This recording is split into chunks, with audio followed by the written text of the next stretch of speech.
Alors nous sommes rendus aux demi-finales des 500 mètres, donc on va démarrer par les absolues femmes, donc les deux catégories senior femmes et junior femmes, avec pour cette première demi-finale Jeanne Renker, la senior favorite de cette demi-finale, avec Alison Barnardi qui est juste à ses côtés, Amanda Aguirre qui prend la corde, également junior comme Alison, et une troisième junior aussi pour cette demi-finale, Marine Balanan. Alors, deux sprinteuses de fondeuse. Au départ, les deux sprinteuses à la corde qui risquent probablement de prendre le meilleur départ. C'est les deux favorites de ces demi-finales, et d'ailleurs elles prennent la tête directement, la logique est respectée, donc ça va se battre derrière, ça va construire entre Alison et Marine Balanan pour essayer de dépasser, de pouvoir se qualifier dans les deux premières. Ça va être un jeu de trajectoire, les sprinteuses vont vouloir peut-être jouer plus sur les relances, les fondeurs vont essayer de trouver une opportunité, c'est pas forcément facile à trouver. Mais Alison Barnardi, Alison qui tente déjà et elle va prendre la tête. Elle glisse un peu sur la sortie, elle va peut-être se refaire dépasser par Amanda Aguirre à la corde et par Jeanne Renker par l'extérieur. Oui, c'est le cas. La loi du sprint pour le moment domine, les deux sprinteuses ont l'air assez faciles quand même. Il va quand même falloir tenir dans le dernier tour. On est quand même déjà au 3e 500 mètres de la matinée, ça doit commencer à piquer les jambes. Ça a l'air d'être bon, mais il y a Marine Balanan qui est revenue en 3e position, qui va peut-être réussir à aller chipper. Ah non, pas du tout. Petit léger changement de trajectoire peut-être, mais ça passait pas quand même. À mon avis, pour Marine Balanan, c'était un petit peu juste la encore. Logique est respectée, en tout cas, ça enchaîne rapidement. Deuxième demi-finale avec Chloé Moulis et Marine Lefebvre dans cette demi-finale. Et on retrouve également Lubna Benkamoun et Chloé Moulis qui ont sorti toutes les deux en quart de finale, donc la grosse surprise, elles ont sorti la favorite Mathilde Pedrono. Là normalement ça va être un sacré duel parce qu'on voit bien quand même Marine Lefebvre ou Chloé Geoffroy s'imposer dans cette demi-finale, mais attention parce que Lubna et Chloé en sortant Mathilde, elles doivent être vraiment très costauds. Ça donne de la confiance, en tout cas Lubna c'est la surprise de ce championnat, notamment sur cette distance, d'énormes progrès techniques. Elle a trouvé de la stabilité, une qualité d'appui et de poussée qui paye en tout cas, et maintenant ça va vite. Et ça plonge à la corde avec Chloé Geoffroy qui essaie de s'emparer de la deuxième place, Chloé Moulis qui va peut-être refaire l'extérieur sur Chloé Geoffroy, oui c'est le cas, attention Marine Lefebvre maintenant qui est à la corde, et ça a l'air d'être gagné déjà pour cette demi-finale pour Lubna qui a un peu d'avance. Et elles se sont un peu gênées les filles de la stage, je pense, derrière. Quand on perd sa vitesse sur cette distance, c'est compliqué sur ce genre de piste. En tout cas, il y a des écarts à l'entrée du virage. Ça va certainement être la surprise. Je vois mal comment Marine et Chloé vont réussir à remonter maintenant. Voilà, c'est clair. Belle surprise. Lubna sera en finale avec Chloé Moulis. C'est un peu la surprise du jour, mais c'est bien mérité parce qu'il y a vraiment de la relance, il y a des qualités de vitesse, elles ont maîtrisé le départ aussi. Donc, et là on enchaîne sur les garçons, on retrouve le favori du jour, Gwenda Lepivert, et à ses côtés Flavien Fouché. On a Darren de Souza et Hugo Gérard qui est aussi la belle surprise. Hugo qui a beaucoup progressé cette année et la saison dernière, qui est au Pôle Espoir de Dijon avec Thomas d'Auvergne.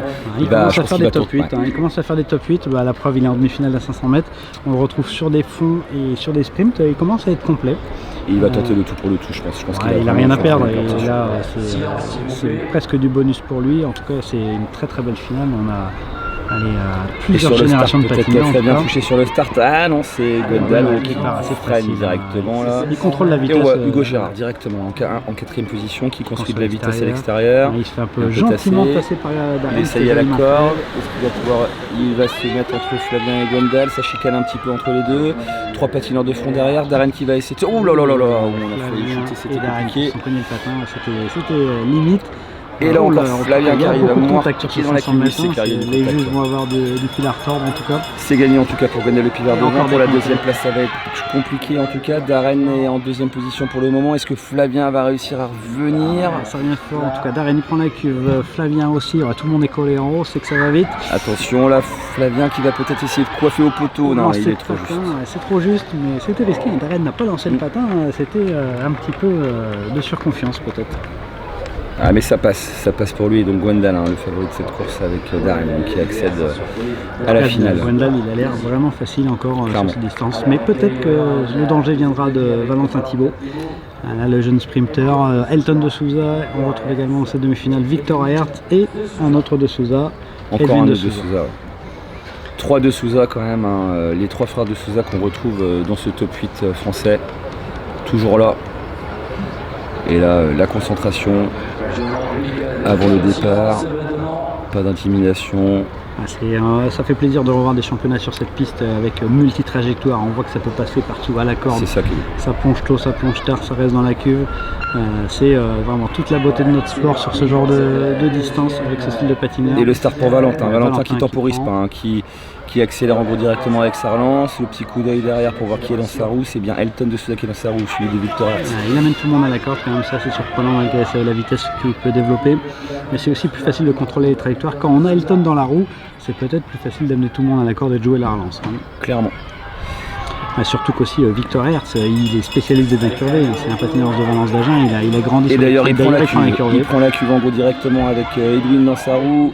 Il y a un gros différentiel de distance, mais avec la vitesse ça revient, il reprend une deuxième cuve. Ouh là là, attention, ça va être chaud à mon avis sur la ligne. Oh là, belle arrivée, la photo finish. Valentin, ça me paraît sûr d'être qualifié pour la finale. Derrière, je dirais quand même peut-être Elton. Il avait l'air de marquer il a l'air d'être un peu déçu Victor, donc je pense qu'il sait qu'il n'a pas eu le temps de repasser sûrement en deuxième place pour accéder à la finale. Deux cuves comme ça pour remonter, c'était tenté. C'était joli. Et clairement c'est ce qu'il fallait faire. Et là on revoit du coup les ralentis. On voit Alison Bernardi qui plonge corde là pour joliment fait pour gagner 2 places. Hein, c'est un beau piquage corde. Et là on revoit à l'arrivée de cette première demi-finale. Une belle surprise avec Lubna qu'on retrouvera tout à l'heure pour la finale. Excellente poussée, on voit un bel appui talon, c'est propre et ça va vite, il y a de la puissance. Ça, et le passage à la corde du coup de Chloé Geoffroy. Qui n'aura pas suffi malheureusement pour se qualifier en finale. Mais en tout cas, beaucoup de dépassements encore dans les cordes. On voit Gwendal tout en facilité, il y a de la glisse. Oh, l'accrochage là au ralenti, il se tape bien les pieds. Ils sont cognés les patins. Il n'y a pas une faute en fait, c'est juste ils ont voulu prendre le risque de patiner proches les uns des autres et des fois. Et là la remontée dans la cuve de Hugo et la mauvaise anticipation sur moi de Flavien. Je pense il aurait dû temporiser en remonter un petit peu et replonger pour recouper la trajectoire. Surtout qu'il y avait beaucoup plus de vitesse. En tout cas ça a permis à Darren de Souza de saisir l'opportunité. Il était plus patient. Du coup, voilà, c'est un petit manque d'expérience de la part de Flavien sur ce genre de piste pour le moment. Un petit peu trop de contact et de combat pour lui dans cette demi-finale, alors qu'il avait clairement les qualités et la vitesse pour accéder à la finale. Il doit avoir un peu de regret, je pense, sur cette course. Voilà, on retrouve les finales en tout cas maintenant avec Jeanne Renker, Lubna Benkamoun qui prend la corde, Jeanne qui a pris la deuxième place, Amanda qui prend la troisième case et Chloé Moulis à l'extérieur. Vous êtes 2 patineuses du VRS dans cette finale du 500 mètres pour ce championnat de France à Gujan-Mestras sur cette belle piste de 200 mètres incurvée. Incurvée, c'est-à-dire qu'elle est plate à l'intérieur, relevée sur l'extérieur. Et là c'est le départ, Jeanne qui semble avoir pris le meilleur départ. C'est une finale inédite qui va se mettre en deuxième position. Oh là là, ça chicane avec Chloé Moulis. Ça donne l'avantage à Chloé qui protège bien sa deuxième place dans la roue. Elle est idéalement placée dans la roue de Jeanne. C'est très dur encore, hein. On est au 4e 500 mètres de la matinée. Il va falloir enchaîner, avoir les cannes pour maintenir. En tout cas Chloé elle est à l'aise dans les roues. Et Jeanne qui prend des bonnes trajectoires, elle a peut-être piqué un peu tôt, elle fait un stop assez long là. Chloé qui va peut-être essayer de passer par l'extérieur. Ça va être difficile de c'est terminé, je pense pour Amanda, ça va jouer entre les 3, c'est le dernier tour, plus de 200 mètres à réaliser. Piquage corde peut-être pour Chloé, oui c'est ça, piquage corde pour Chloé, elle a bien contrôlé. Ça a l'air de passer, en tout cas elle va rentrer corde dernier virage, si elle contrôle bien et qu'elle a les cannes pour la dernière relance, ça peut passer. Va être très très serré, elle va remonter sur la bosse, Jeanne du coup elle va reprendre de la vitesse. Jeanne, Chloé, lancer de pied pour cette patate. Je pense que je dirais Chloé Moulis. Je pense aussi. Peut-être deuxième Jeanne. Lubna n'a pas vraiment lancé le patin. Non, elle aurait pu gagner, je pense, si elle avait lancé le patin, mais là un petit peu juste sur le lancer de patin. Et en tout cas, ça peut être une belle victoire pour Chloé. À première vue, voilà, c'est ça, c'est clair. Elle a l'air de gagner. On voit quand même les arbitres au milieu qui ont l'air de se réunir, en tout cas. Peut-être quelques doutes sur certaines situations de course. Peut-être le départ, après ça m'a l'air d'être assez clair sur le reste de la course. Enfin, pour le moment, voilà, on enchaîne avec la finale des seniors hommes. Gwendal Lepire, Valentin Thibault, Darren de Souza et Elton de Souza au départ de cette dernière épreuve. Là il y a du plateau, hein. On a quelques médaillés mondiaux au départ, que ce soit en junior ou en senior, on a 3 champions du monde au départ. Gwendal Lepuvert était champion je du dirais. monde. Valentin était champion du monde junior, mais pas senior. Darren a déjà dû être champion du monde du relais. Darren je a été pense. champion du monde du relais, Elton a été aussi champion du monde du relais. Donc on a 3 champions du monde senior au départ, un champion du monde junior avec Valentin Thibault. Ça promet du spectacle, en tout cas, voilà, en 2. Après, Gwendal a quand même l'air un peu au-dessus. Hein. Je pense que c'est lui quand même qui prend la cuve. Les séries quart, demi-finale, il était un petit peu sur notre planète. L'incurvé, c'est sa maison aujourd'hui, en tout cas, pas que aujourd'hui d'ailleurs, mais On rappelle qu'il a gagné aussi le 200 mètres hier, hein, donc c'est clair qu'il a vraiment amélioré aussi son start. Donc c'est un très très gros starter, il risque sûrement de prendre la tête. s'il part en tête de toute manière, ça va être difficile de le doubler quand même. Et même s'il part dernier, il a un peu toutes les possibilités, il a la carte en main. Moi je me rappelle qu'il aime bien courir de derrière, mais depuis le début du tournoi il se met devant, il prend pas de risque Clairement. non plus. Hein. À 3 Alors, semaines de est-ce que Gwendal championnat va du prendre le monde. meilleur départ? Oh là là là, où Elton de Souza en 4ème Elton de position Souza qui arrive à prendre la tête. Magnifique départ d'Elton. Ça change un petit peu la donne, mais on voit que ça part Elton pas très vite quand même. temporise un peu, ça ouais. part pas très vite et ça Et ça plonge prend la contre cuve Valentin directement avec qui Valentin. qui revient très très vite, qui peut doubler tout le monde par l'intérieur peut-être. Non, il Est-ce qu'il va hésite un essayer de petit peu. passer il hésite, corde? ouais, Ah non, ouais, ouh là là là là, il perd un peu sa vitesse, il se Ça, stoppe c'est un peu avec l'erreur. Gwendal et c'est Gwendal hein, qui a décollé un peu sur presque Elton un pour petit reprendre de relais, vitesse. ouais. Oh là là, et qui Gwendal, il a remonte dans la pas besoin de cuve.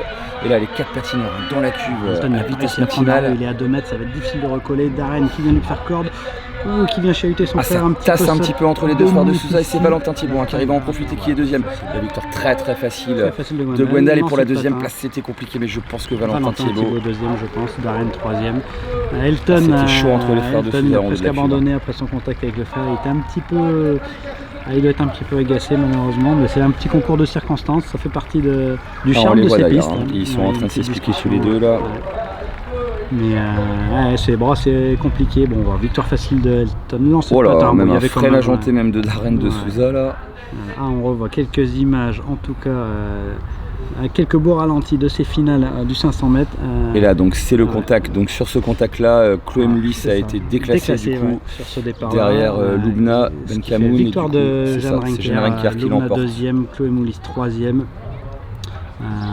Voilà, une belle finale, hein, inédite. Très, très d'ailleurs. belle, hein. Ouais, c'est Super lancé de pied entre intéressant. ces 3 jeunes filles. Ouais, qu'on va belle revoir position, d'ailleurs au en tout cas, ralenti, l'aérodynamisme est là, la flexion est Et là ça pour le pousse, hein. sprint, Là, ça ça pousse pousse, fort. Hein. Là il y a quelques watts, donc c'est intéressant. Ouais, une belle arrivée, hein, les 3 Très, très belle quasiment, arrivée. ça c'est pas joué à grand chose. Chez les garçons, voilà, on retrouve la petite relance de Elton de Souza, superbe. Et là plongé le corde. contact entre Valentin et C'était Gwendal. tendu, hein, Gwendal il n'a pas trouvé la place pour Valentin qui passer perd beaucoup de malheureusement. vitesse, c'est ça. C'est dommage parce qu'il allait vraiment vite. En tout cas, voilà, merci d'avoir suivi avec nous ces 500 mètres, des belles finales encore. On adore, en tout cas, cette piste de Gujan. Ça fait partie des monuments Magnifique du roller spectacle. qu'on retrouve souvent aux 3 pistes, à chaque fois aux 3 pistes, avec Valence d'Agen et puis Brac. Là, c'était les championnats de France et dans quelques semaines, on va retrouver tous ces patineurs au championnat du monde à Barcelone.